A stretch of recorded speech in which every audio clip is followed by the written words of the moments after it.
नमस्कार दोस्तों, क्या आपको पता है कि इस संसार की सबसे शक्तिशाली वस्तु क्या है और क्या वो आपके पास भी है?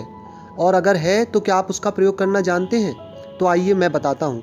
एक दिन गुरुकुल के शिष्यों में इस बात पर बहस छिड़ गई कि आखिर इस संसार की सबसे शक्तिशाली वस्तु क्या है।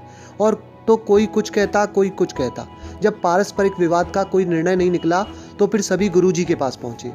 अब शिष्यों की बात को गुरुजी ने सुना और कुछ सोचने के बाद बोले, तुम सबों की बुद्धि खराब हो गई है, क्या ये अनाप शनाप निरर्थक प्रश्न कर रहे हो? इतना कहकर वो वहां से चले गए। अब हमेशा शांत रहने वाले गुरुजी से किसी ने इस प्रतिक्रिया की उम्मीद नहीं की थी। सभी शिष्य क्रोधित हो उठे और आपस में गुरुजी के इस व्यवहार की आलोचना करने लगे। अभी वो आलोचना कर ही रहे थे, तभी गुरुजी उनके समक्ष पहुंचे और बोले, मुझे तुम सब पर गर्व है। तुम लोग अपना एक भी क्षण व्यर्थ नहीं करते और अवकाश के समय भी ज्ञान की चर्चा किया करते हो। गुरुजी से प्रशंसा के बोल सुनकर शिष्य गदगद हो गए। उनका स्वाभिमान जागृत हो गया और सभी के चेहरे खिल उठे।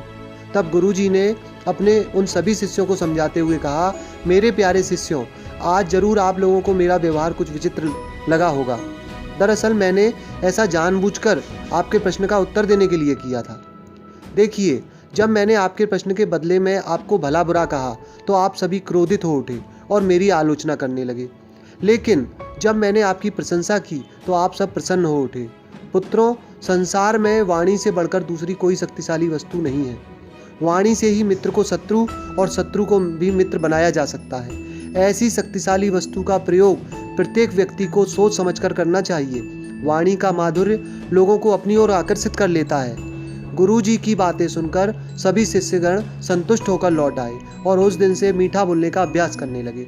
दोस्तों, इस छोटी सी कहानी से हमें ये शिक्षा मिलती है कि हमारी बोली या हमारी वाणी बेहद शक्तिशाली होती है। ज़रूरत है इसका सही प्रयोग करने की। यदि हम अपनी बोली अच्छी रखते हैं और अपनी बात बिना औरों को ठेस पहुंचाए कहते हैं तो ये हमारे व्यक्तित्व को संवारता है और हमें लोगों के बीच लोकप्रिय बनाता है। और वहीं अगर हम नॉर्मल बात भी क्रोध में या डिसरिस्पेक्ट के साथ करते हैं तो हम अपना ठीक से मैसेज कन्वे नहीं कर पाते और ना ही दूसरों के हृदय में अपने लिए कोई जगह बना पाते हैं। अतः हमें हमेशा सही शब्दों का सही लहजे में चुनाव करना चाहिए। धन्यवाद दोस्तों।